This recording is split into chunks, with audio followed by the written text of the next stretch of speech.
Hello guys and welcome. Jadi sekarang gua bakalan bermain game Growing My Granpa. It's a horror game.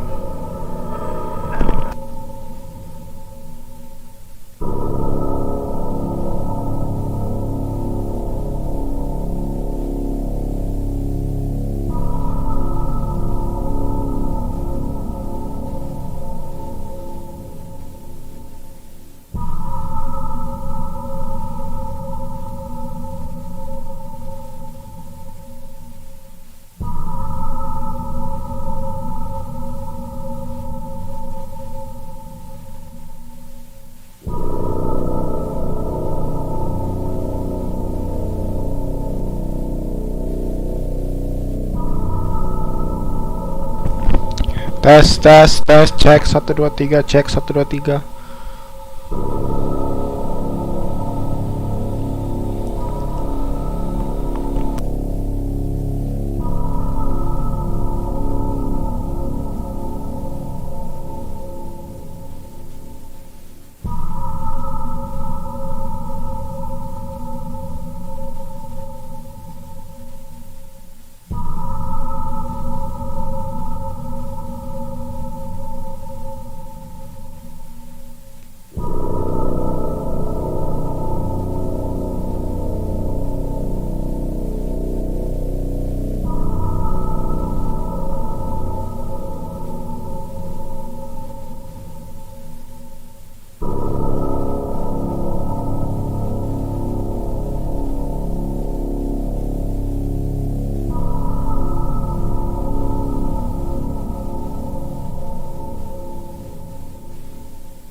Would you like to view the tutorial regarding basic game mechanics? Of course I want. I never played this game. Please read. This game is designed to be played with mouse. The input required of you is based around clicking the mouse buttons. The right mouse button will change the cursor's image and function. Only when pointing indicates by extended index finger can you, the player, interact with certain menu buttons and prompts. Please click below and continue. Okay, continue.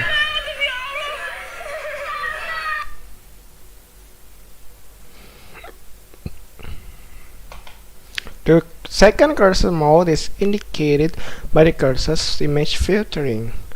A hand extending all fingers.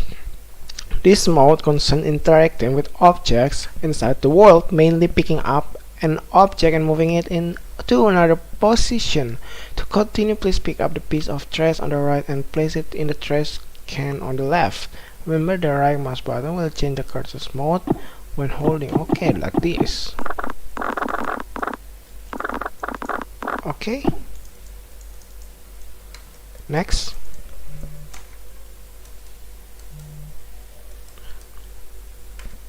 Cara nextnya gimana? What? Okay. Buang. That's it. There will be many situations in Growing My Granpa that will require to pick things up, place things, grab things, or give things. Don't be afraid to experiment and keep an open mind about using your hand. Please click the button below to continue. Okay, let's go. Continue. In order to expedite the cleaning process, you can use digits 1, 2, and 3 on your keyboard's number row. At the top of the keyboard, to reposition the trash can below, try moving the can to the right of the screen. 3 on your keyboard in order to continue. Well done. Please click the continue button to move on, and please remember many buttons must be clicked in pointer mode. Okay. A variety of video options can be changed at any time to use out of function effect keys F3, F4, and 5. Press F3 to adjust or disable shadow effects.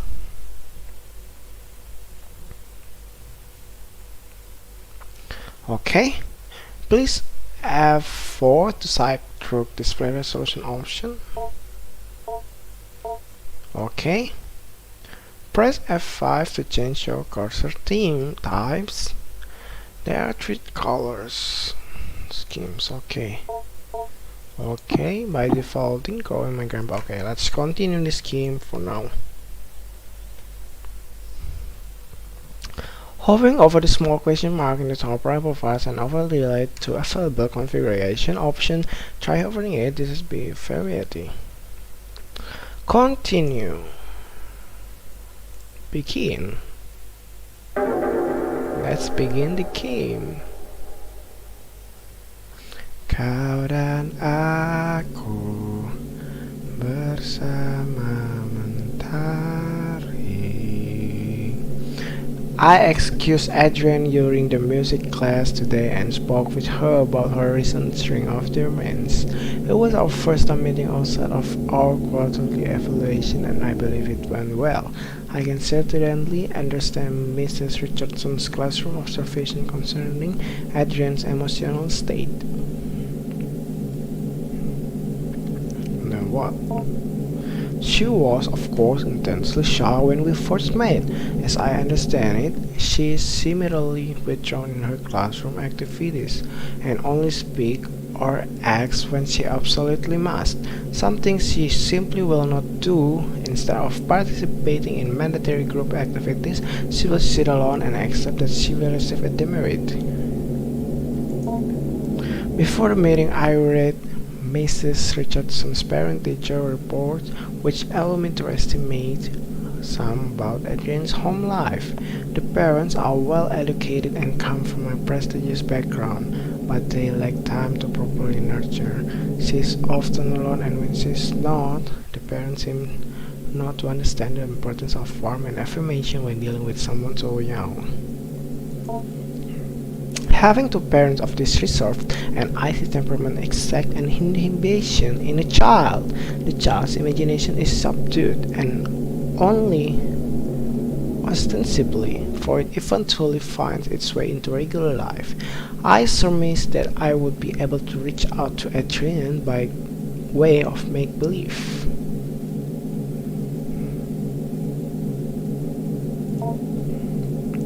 How are you liking your new house? You've told me you used to live close by, but it still can be a big adjustment near a new school, okay? The basement? I like that. The basement? Yeah, well, there's a lot of cool stuff. Mom and Dad sent me down there. Your mom and dad made you go? Yeah, but there's a lot of cool stuff. Well, that's not why they sent me down there. Through life.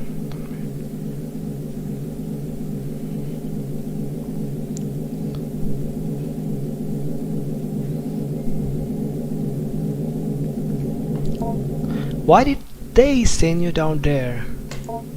Fighting. They were fighting, shouting. I came in help and they shouted at me. They said go clean up downstairs, so I went. That sounds tough. Did they fight a lot? No. Well, it's alright, Adrian. Maybe you can tell me more about the basement instead.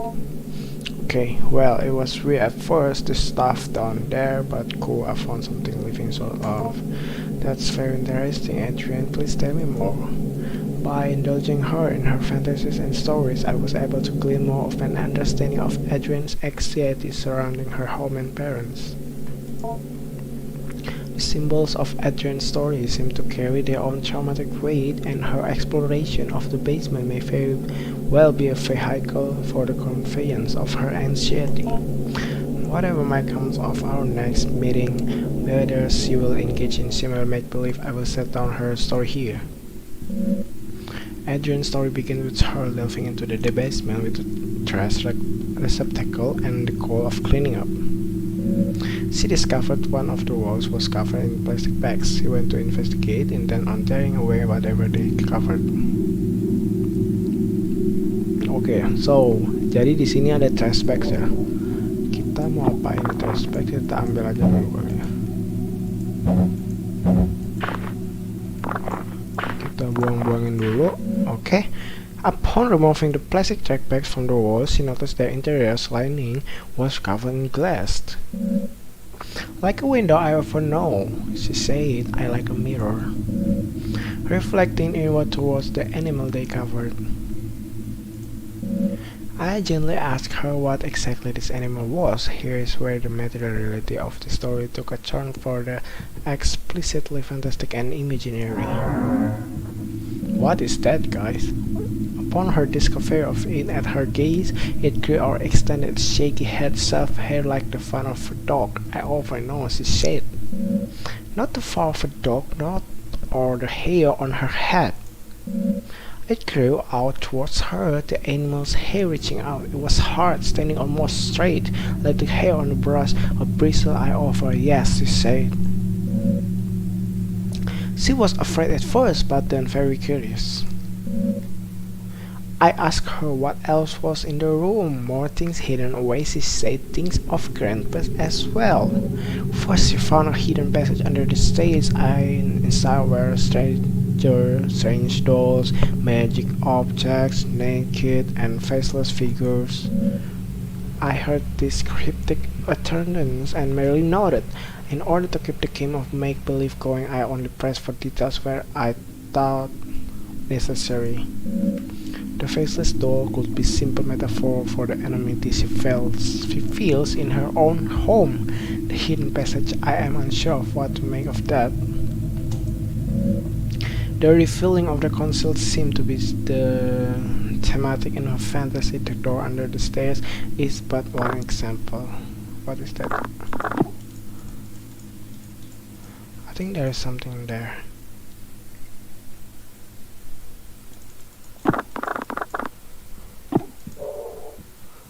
What is this? Is there something I can grab?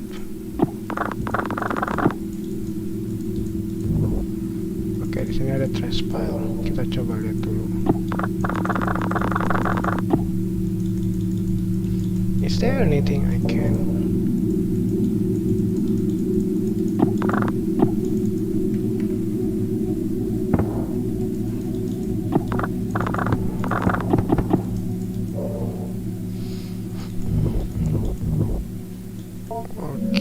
The darkness of the shadowy corner unnerves you. You can explore here without some form of light. Gua gak bisa kesana tanpa cahaya ya. Is there something I can grab?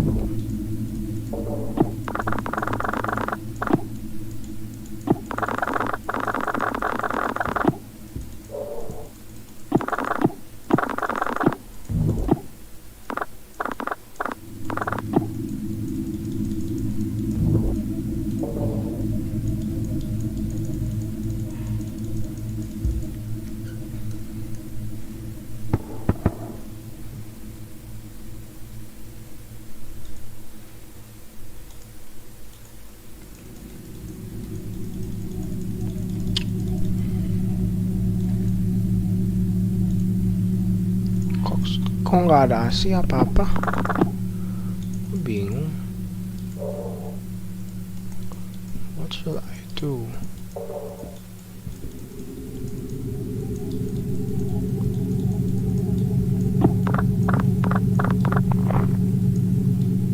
What is that?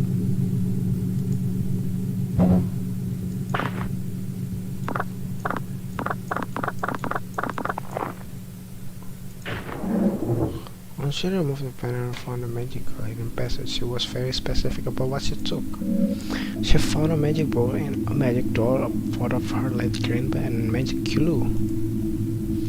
Gua mau ambil dollnya deh. A slouch into its metal is rough and coarse. Search closet. What?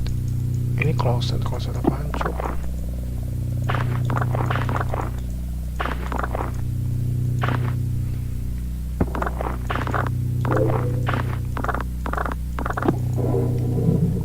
Paper screwed bound together to form a book. Jadi di sini gua dapat buku ya. Eurasian Steppe, Shamanism, and the Furious Form. Okay. The impetus of this research was the recognition of particular pattern in fragments and documents relating to magic and magical religious practice. Numerous sources were drawn from Commentaries on laws relating to the banning of sorcery and necromancy, compilation of folk charms relating to love spell, hagiographs of sin and their encounters with devils. The list spans many centuries and a great distance, from the Levant to the Khazar Khaganate to the border of modern Russian states of Russia and Kazakhstan today. From this paper trail arose a consistent account about certain form of magic relating to the binding of demons to be a sorcerer's wheel, a demon called the Heaven of Needles, and the Angel of Needles was known to be kept by shamanic keepers on wards who suffer from the face blindness, prosperous nausea, whether by birth or through developmental causes like a stroke or head injury. It was known to be extremely effective but terribly dangerous, so much so that it became outlawed several times and was generally a popular scapegoat relating to the unexpected death. This nexus of magical religious meaning making, sorcery regarding human-related desires, and the history and the science of neurological disorder related to the fusiform disease is where the subject of this dissertation will reside. I will outline further and then analyze the historical sources I mentioned previously, but then I will go to the neurology of mystic and magical religious experiences. After that I will detail my ongoing correspondence with a resident of the Ural Mountain region who is an expert folklorist and keeper of tradition he claims have been passed down through his extended family for generations. What is this again, guys? Oke, gua dapat foto of your late grandfather. Foto kakek gue. And then I found a glue.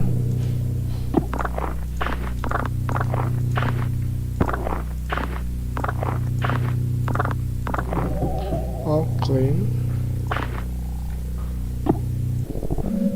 I interrupted to ask what she did with these magical mysterious materials. Granpa, she explained plainly, and then without missing a beat, she continued on with her story. Feeling this was a potent symbol, I stopped her again to ask what she meant. Somewhat puzzled, I didn't understand immediately. She explained it slowly. Granpa left in the cage in the other room, the cage behind the door. Okay, grieve people in the cage.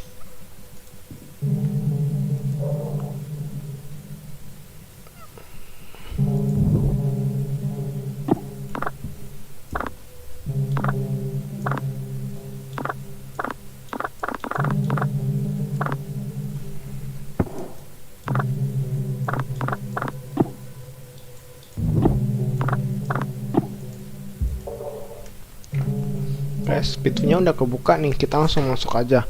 Beyond the door in the room, the cage was hidden, concealed in another cloak of inward-facing mirrors. What was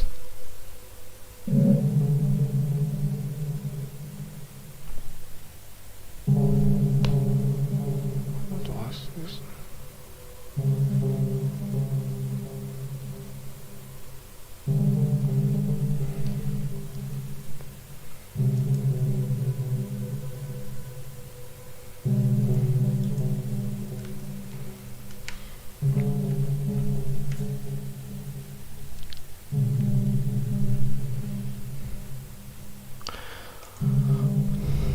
There is a star down here.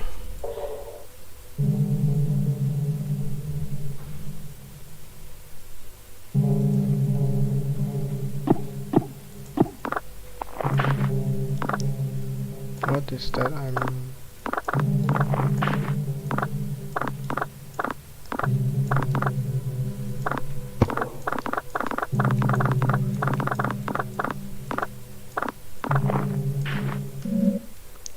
At the cage, she finally casts her spells.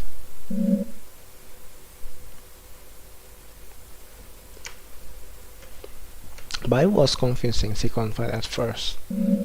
She took the magic doll, the magic glue, and the photo of her grandpa, and she combined them, and she wished very hard. I can only assume in this fantasy that next her wish would come true, and what child's story would it not?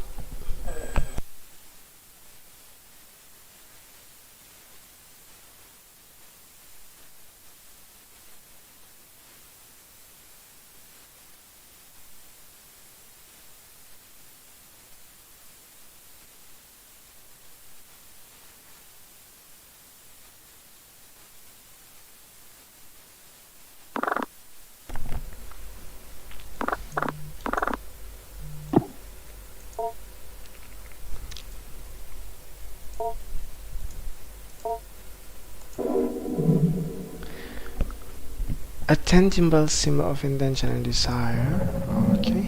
She put Grandpa in the cage, assuming that was part of the ritual. She wasn't clear on how it worked.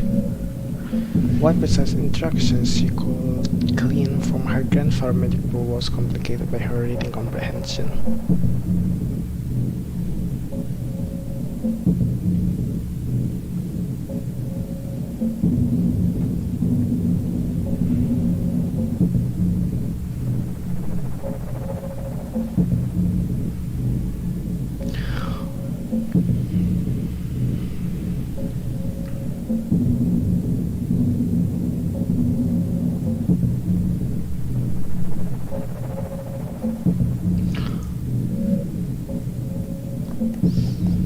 She wished with all her heart, and then she told me she waited a while for anything to happen, and after that time she began to cry.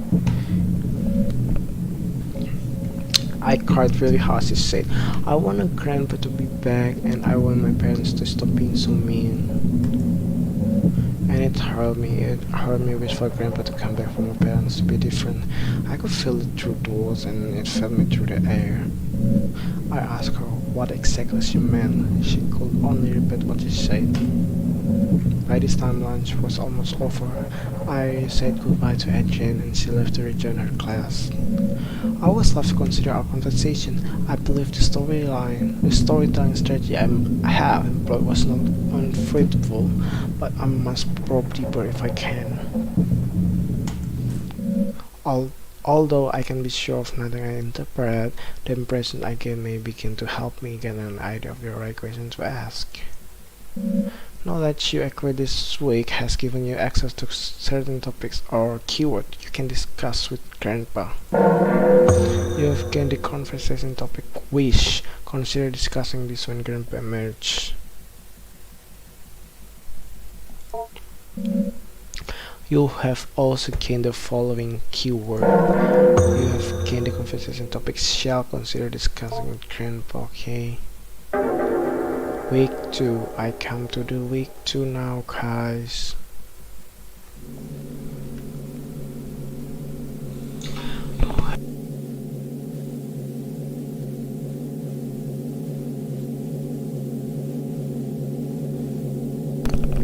I met again with Adrian in order to address her emotional outbursts in the past few weeks. It is our second time meeting, and while it's standard practice to have multiple sessions with a troubled student, as I assembled a report for the counseling department, I could not help but think, as we sat down in my office, that Adrian already seemed to show a remarkable change in his self-esteem and confidence, and perhaps my and Mrs. Richardson's estimation of her as dimensionally short was erroneous. The paralyzing shyness and withdrawn attitude Adrian possessed last week was not entirely diminished, but she seemed to hold herself differently this week. However, this only lasted as long as our conversation pertained to initial introductory pleasantries, okay, where I began once again asking about her parents, her feelings regarding her new school and her new home. She quickly lost what new confidence she had gathered up and withdrew again into herself. So once again, I partook in some collaborative make-believe, but this time I was aided by the fact that I managed to do some research into Adrian's grandfather and had some insight into what she might actually be finding in the basement. Now, this is maybe be overstepping by bounds, some as a school counseling coursework, but this was all the service of making Adrian comfortable and happy in this learning environment. In any case, I was able to dig up information regarding the grandfather by inquiring at the university in town. Not that I make it a habit of sleuthing, but I had a suspicion the grandfather was a professor there, or at least some sort of researcher, due to the fact that the newly constructed laboratory on the campus I drive by every day bears his name in memorial. He was some sort of anthropologist or linguist or neuroscientist, and I didn't have to dig that deep before the scope of his work became dizzying and I ran up against the limits of my undergraduate education. But back to the make-believe. What is that? What is your grandpa like? Is he a smart man? Not anymore, but I'm teaching him. So he's grown a good deal then? You have been feeding him well? Yeah, he's getting bigger, but has a lot of room in his cage. He's still behind the bars? Yeah, well, he might be able to climb up eventually. There's this fan in the ceiling. Well, perhaps if he climbs out, I could meet him someday, okay? Yeah, maybe, but he's not ready to leave. He can take care of himself. I have to feed him, pick up after him.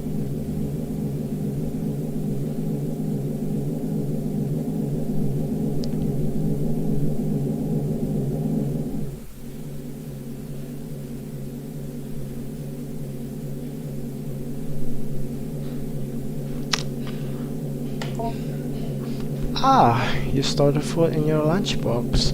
That's nice of you to share.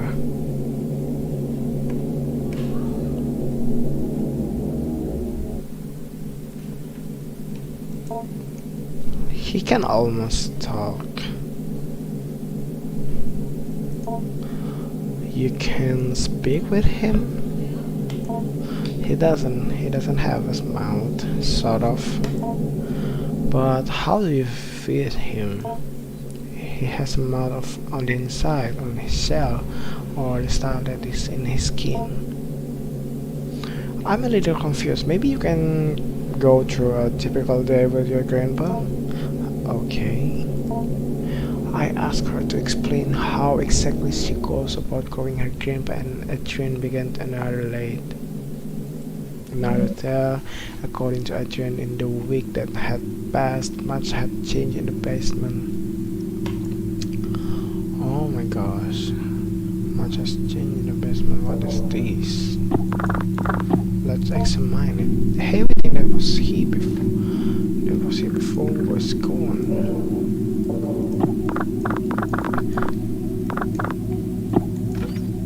Your lunchbox is gone and physical food for grandpa. Okay, should go see grandpa first. Where's the grandpa, by the way? Let's enter this. Wait, grandpa. I was scared first, he said. The way he moved, the way the dolls can cover him. I want to interject. This somehow seemed inappropriate, but I kept listening. When I look at him, she continued, when I think about him, he grows and moves. It's like he's growing for me. So he's growing bigger now. I asked, why does he say it bigger every day?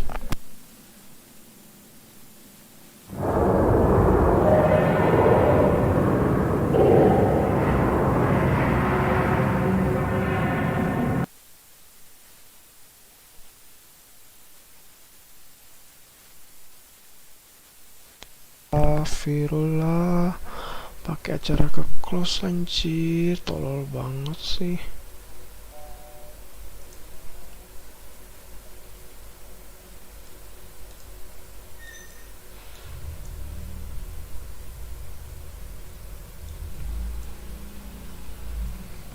Ih, bego banget sumpah.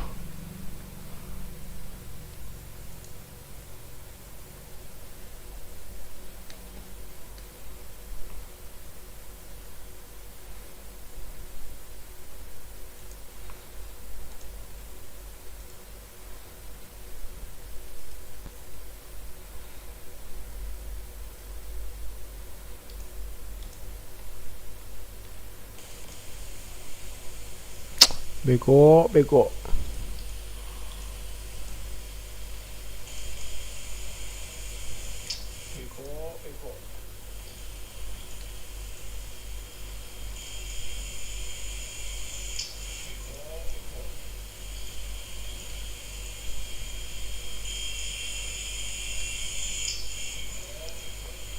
Where is the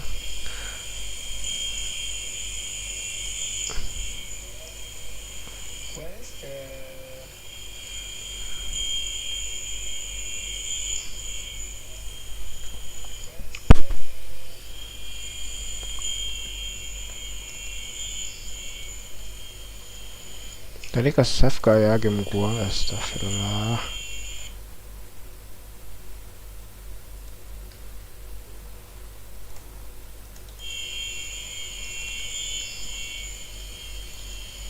Tadi ke save gak ya game gua? Say what na na na na na na. I just need time. Aduh panas banget cuk, sumpah deh.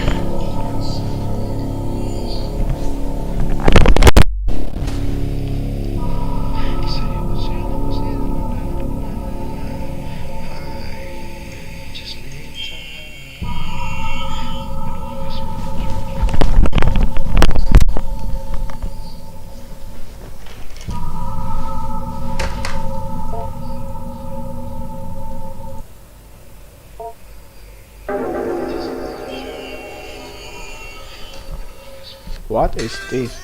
Jadi dari tadi yang gua ngoceh-ngoceh itu nggak ke save anjing.